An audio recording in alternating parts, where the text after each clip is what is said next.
what the heck is going on with Duterte? Like, he's on crimes against humanity for what? For killing drug dealers? Yeah. Yeah, for allegedly killing drug dealers. Well, I mean, hold on. I was like, when is that a crime against humanity? There was a joke. Crime against humanity to kill drug dealers trying to take over your government. There was a joke in the chat that says that Europe is pissed off that they killed his drug dealers. Were these extrajudicial assassinations? Were they like cold-blooded murder, or were they, were they? I mean, all he did was he authorized the police to do self-defense involving conflict with drug dealers. He's like, and he took the gloves off. He said, "Look, they're trying to make a narco state here, like they were doing in El Salvador." He goes, "Folks, you got carte blanche. Go at it." And what happened? He created one of the he took one of the most dangerous cities in the country as mayor and made it one of the safest. So now the backstory is politics. Well, so someone said it was his political rival that turned him in. Not really. It was supposed to be his ally. So it's the old Marcos family from the Philippines, which have had long disputes with Western European authorities. They united with Duarte, or I'll get his name mispronounced, but Duterte. I think it's Duarte. I'm gonna see how it's. I'm gonna say Duarte. Why not? But his daughter was vice president along with Marcos running for president, and now they've split since then. Marcos decided no longer wants their support, but knows that if he tried to indict him in the Philippines, the jury would definitely acquit because he's one of the most popular people in the Philippines ever. So what did he do? He cut a secret deal with the corrupt International Criminal Court out of the Hague, pursuant to the Rome Statute, which Duarte had pulled them out of that. And Marcos, to my knowledge, had not joined it back again. So what he did is he just basically allowed a major public official to be kidnapped, dragged to the Hague, where he'll be tried for crimes against humanity. What it was always going to happen, some of us were long critics of the International Criminal Court.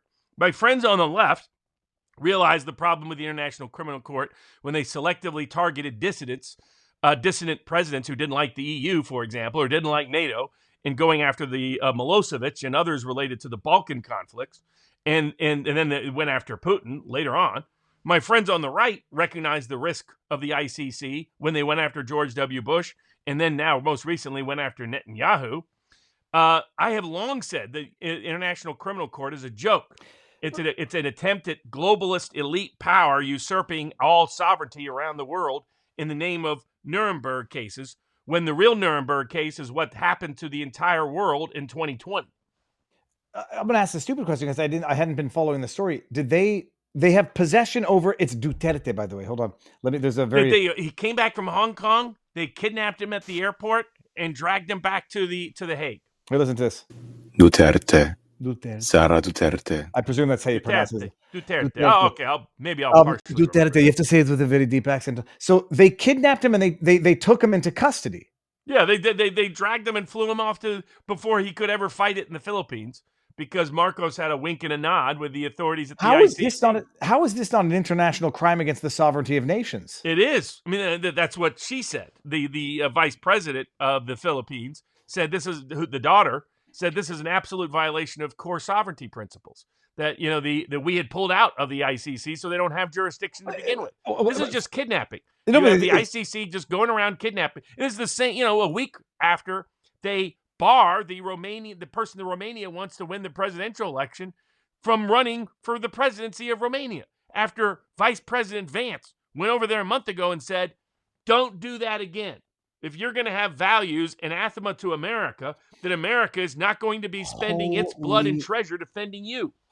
But also what a message that's sending to Netanyahu, who was contemplating coming to Canada, where they said, they weren't categoric about not letting the ICC detain or arrest. Oh my goodness, that's shocking. It's very dangerous. We should have been out of the ICC. Never supported the ICC. Should have opposed the ICC. Should do further sanctions. President Trump has already talked about sanctioning any support of the ICC. It was opposing it and opposing any money for it, removing any money that was possibly going to it. Remember, Jack Smith famously came from the International Criminal Court, the rogue prosecutor the deep state used to go after President Trump to try to corrupt our elections here. There need to be consequences to this. Duterte, he was a strong ally of President Trump. So it's also a shot across the bow to President Trump. Mm-hmm. So it's a deeply disturbing case that reveals once again why the International Criminal Court shouldn't even exist. And America should do everything possible to eliminate it from existence and have nothing to do with it whatsoever, and start to sanction countries that support it or join it. That would wake them up a bit. I mean, like, look at what Trump has done with tariffs. They play ball, they play games on something else, and he's like, well, you know what? 20% of your economy depends on this. So how are you going to survive? Or are you going to back off that attempts to undermine American freedom and liberty around the world?